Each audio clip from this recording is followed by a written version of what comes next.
Tribune quotidienne parle de presse dribblée par Macky, parce que Macky avait quand même dit une chose. Et nous, on sait que Warou Kilifa, Waouh le centre. Mais malheureusement, Bobo date le centre. Parce qu'il avait dit une chose et malheureusement, ça n'a pas été avéré. Ça n'a pas suivi. Voilà. Mais aujourd'hui, Tribune considère que la presse a été dribblée par Macky. Dribblée par Macky. Bon, il y a plusieurs dribbles. Il y a des dribbles aux allures de Melé ou bien autre chose. Menacé par Diomaye. La presse est menacée par Diomaye. Parce que ici, tu as un ingénieur des mines. Et ici, tu as un inspecteur des impôts. Voilà. Donc, voilà un peu les faits qu'on peut essayer de voir. Est-ce qu'il faut comprendre ça comme ça? Parce qu'aussi, on n'est pas tenu de comprendre les choses de façon arithmétique ou mathématique. Voilà. Ou de façon comme de l'algèbre. Algèbre. Alors, ou de la géométrie. Alors, les 40 milliards de francs CFA de dette que doit la presse remis en cause. Parce qu'il faut qu'on discute. Hein? Mais non, Rero Amoul, lan mo am, ñàkk waxtaan rek. Waxtaan moom boobu ñàkk waxtaan rek. Tout se règle autour d'une table. Mais toujours, même toutes les guerres, tous les rouleaux, tout ce que tu peux entendre, c'est là. Alors, les 40 milliards de francs CFA de dette que doit la presse remis en cause. En réunion d'urgence, le CEDEPS plaide pour une main levée. Oui. Le CEDEPS, parce que quand même, c'est des employeurs. Mais attention, c'est des employeurs. Des Sénégalais. Attention, ils emploient, mais directement et indirectement. Attention, imaginons tous ces gens-là mettre la clé sous le paillasson. Waouh. Alors, on reste avec Tribune quotidienne qui parle de plus de 25 ans de souffrance des ex-employés de la Sotrac, SIAS, Amas Sénégal. Amas Sénégal, quand je pense à Amas Sénégal, je pense tout de suite à Envie FM, qui était une radio de Amas Sénégal, parce que le rôle de Envie FM, c'était d'expliquer aux gens comment se comporter. Et Envie FM, il y avait un Hubert Asogba là-bas, Ndéa Stougé, et beaucoup de gens qu'on connaît, et Hubert Asogba qui est quand même dans une situation assez compliquée du côté de la maison de Rebus. Donc, vraiment demander à son avocat d'accélérer la cadence et demander aux gens qui ont connu Hubert Asogba, un gosse très correct, un jeune vraiment bien éduqué, qui souffre le martyre, qui souffre parce que le dossier ne s'accélère pas. La détention commence à être longue et malheureusement, voilà la situation. Situation oblige, mais à quand la fin de leur calvaire? Mais ces gens-là, les ex-employés de la Sotrac, SIAS, Amas Sénégal, mais à quand la fin de leur calvaire? Alors, plusieurs donnes de la fin pour alerter. Laissés à eux-mêmes, ils meurent à petit feu. Leur argent a été voté et approuvé par l'Assemblée nationale dans le budget de 2023. Donc, où se situe? Mais Anna Khalisbi, où est l'argent de ces gens-là? De la Sotrac, les ex-employés de la Sotrac, SIAS, Amas Sénégal. Anna Khalisbi, ça a été voté. Ça veut dire que l'argent est là, mais où est l'argent? L'argent est passé où? Gorki. Bon, alors, escroquerie foncière, sale temps pour le beau-frère de Macky Sall. Adama Faye en garde à vue à la section de recherche de Colobane. Une autre information. Information pour information, vous avez saisie récurrente de drogue dure au Sénégal. Voilà un autre sujet. Et ce que nous dit le commissaire Keïta, qui s'y connaît un peu en termes, qui a été quand même le patron de l'Ocretis, il nous dit que non, s'il y a autant de saisies, ça veut dire qu'il y a une forte demande. Les consommateurs. Ah ouais, les consommateurs sont nombreux. La consommation vraiment est importante. Voilà. Donc voilà, le forum du justiciable. Vous avez le forum du justiciable, salue la croisade contre les cartels. Parce qu'aussi, il y a des gens derrière. C'est toute une organisation et c'est beaucoup d'argent. Des saisies où on parle de milliards. À qui profitent ces milliards? Et forcément à des cartels. Bon, on va essayer d'aller plus loin, pas plus vite, pour parler un peu de ce que nous livre l'As quotidien. Alhamdulillah, on a notre confrère Sambou Biagui qui va atterrir à la maison de la presse. De la presse, oui. Babacar Touré. Babacar Touré, quand même un doyen de la presse, qui n'est plus de ce monde, à qui nous devons une fière chandelle pour avoir mis sur pied un grand groupe de presse appelé Sud. Nous, on l'appelait affectueusement Big Babacar. Big. Alors, pas Big par rapport à sa morphologie, mais Big par rapport à son œuvre qui est immortelle. Le groupe Sud Communication, de même que les Sidi Labignas. Alors, la purge continue. Ça, c'est l'As quotidien. Oui. Yaï Fatou Diagne, Pape Demba Bitey, Borom Klem, Adama Diallo, Bara Diaye, sabré par Diomaye. Et vous avez ceux qui atterrissent, voilà Barangay, from Mewad, Barangay, Yaï Fatou Diagne. Vous avez Pape Demba Bitèye, mais vous avez quand même Sambou Biagui, qui est même de Tamba aussi, hein.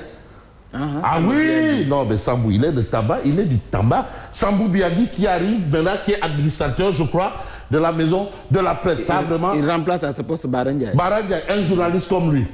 Et apparemment, sa nomination, vraiment, les confrères ont applaudi. Bon, n'ajoutez pas avec les deux mains, sinon on n'applaudit pas avec autre chose. On applaudit. C'est de la redondance. Voilà, sinon on traduit le Wolof en français ou bien les langues, les vernaculaires en français. Mais on parle français. Parce que le français, quand même, a sa logique, que la logique peut bien comprendre. Que comprendre de ce que nous lit Besbi le jour, le fils aux trousses des entreprises de presse. Ah oui. Parce que aussi les entreprises de presse sont des entreprises. Les entreprises de presse doivent payer les impôts. Mais est-ce qu'elles refusent de payer les impôts? Elles ne refusent pas. Non. Mais il y a quand même des points que relève justement Besbi le jour. Fisc aux tous des entreprises de presse, impôts, comme les impôts. Impôts fiscaux, impôts locaux. Impôts directs ou impôts indirects. Ça, ce sont les... Ça, ce sont... Voilà. Impossible de payer. Impôts cible de payer. Une presse taxée de non-payeurs, Mamadou Ibra Kane, il faut que le ministère des Finances fasse une main levée sur les comptes des groupes de presse. Alors, vous avez le CEDEP prêt à rencontrer le chef de l'État. Parce qu'il faut discuter. On ne peut pas quand même dire... Voilà. Parce qu'il y a quand même des opportunités et il y a aussi autre chose. Donc, il faut essayer d'arrondir les angles, trouver des solutions. Quoi. Ouais, que chacun lâche un peu du lest de son côté. Hein? C'est ça, quoi. Apparemment, c'est dans ce sens qu'on va peut-être évoquer un autre titre qui revient un peu sur cette actualité. Malheureusement, nous ne l'avons pas ici, c'était le quotidien exclusif. Mais quand on voit un peu ce que nous livre, bien entendu, je ne sais pas, on va voir Vox Populi, enseignement vers une révision globale du système éducatif. Ça aussi, c'est important. Le système éducatif, il faut revoir le système éducatif. Dioma, il réclame l'évaluation du système éducatif et prône le repositionnement stratégique de l'école dans les valeurs et ambitions de notre société. Parce que l'école, quand même, est au début et à la fin de tout ce qu'on peut concevoir d'homme dans la société. L'école, c'est la société. C'est important. Et aujourd'hui, si le président pense que là, il faut mettre le doigt là, ça peut peut-être régler un certain nombre de choses. C'est à saluer. Mais on va peut-être voir ce qu'on peut retenir par rapport à Vox Populi. Bassirou Niang de la COSIDEF alerte sur le nouveau découpage qui laisse en rade le Fouta. C'est important. Des esprits chagrins tentent de saucissonner le pays pour satisfaire des objectifs non avoués. Mais vous avez nomination. Biram Souley Diop. Balé les DG Asenelec, Azer, Petrosen Holding et Petrosen T et S. Donc vous avez... Ah ouais. Ah non, mais attends. Il faut balayer. Hein. Ah bien sûr. Non. Mais quand même, ça ne veut pas dire que ceux qui ont été enlevés n'ont pas fait du bon travail. C'est des logiques, c'est des réalités. Comme on dit, qui règne par décret, périt par décret. C'est le décret règne. Donc il faut amener ces hommes. Hein, ces hommes de confiance. Ah oui, ces hommes de confiance. Parce que aussi, les questions de nomination, ce sont des questions de confiance. Ah oui, mais ça ne veut pas dire que ceux qui étaient là n'ont rien fait. Au contraire, s'ils ont laissé un, il faut que ceux-là qui viennent nous apportent deux. Donc ça aussi, c'est important de le souligner. Mais on souligne quoi? On voit un peu le quotidien qui s'intéresse au sujet de l'eurobond. Eurobond de 450 milliards, faille comme faille Biram Penda Ouagane, faille d'une opération. Alors, le quotidien considère que le taux d'intérêt est de 7,75% pour 7 ans. En 2021, le Sénégal avait emprunté 500 milliards de francs CFA à 5,3% pour 16 ans. Apparemment, il y a une faille. Alors, une partie de l'emprunt va servir à payer l'encours de la dette. Voilà encore une autre faille, selon ou d'après la rédaction du quotidien, le quotidien. Et on reste avec le journal qui parle de nouvelles missions du FMI.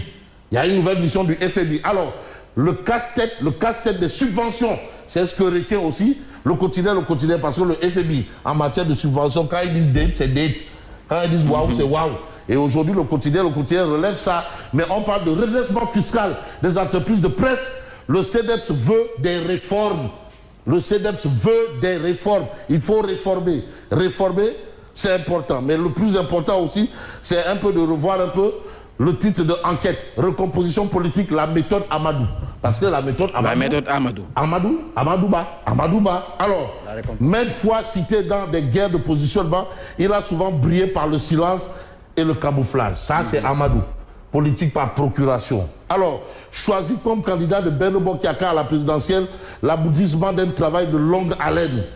Niasse et Amadou, dans le cadre d'une nouvelle alliance à bâtir sur les ruines de Benno Bokk Yakaar. Point d'interrogation.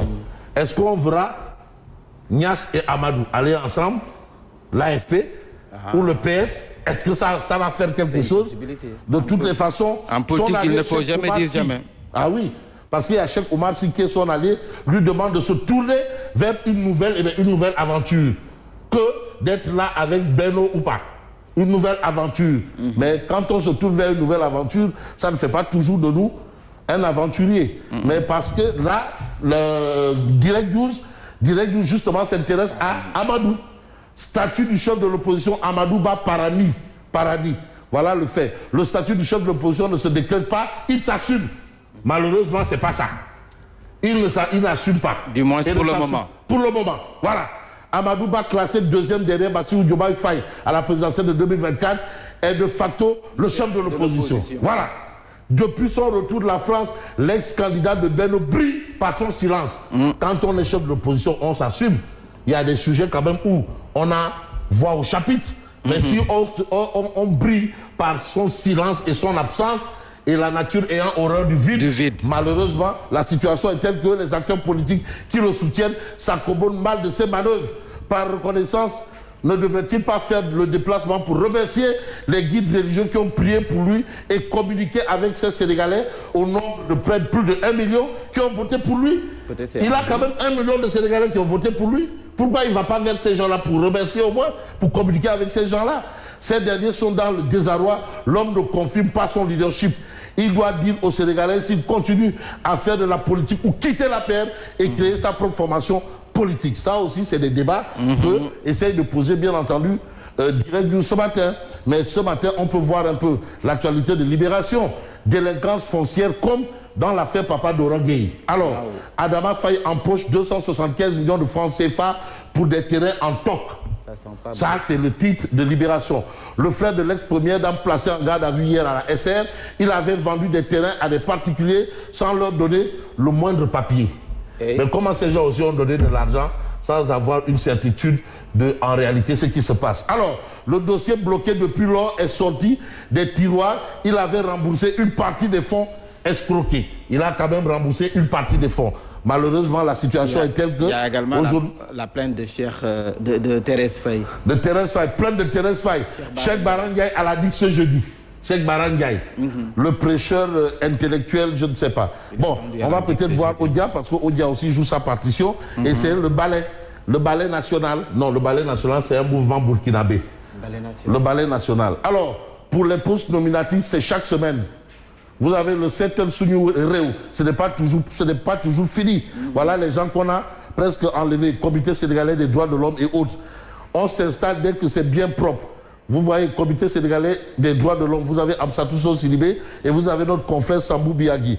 Mais ceux qui ont été évincés, Bara Ndiaye et les autres, vous les avez vus, on est en train de les balayer.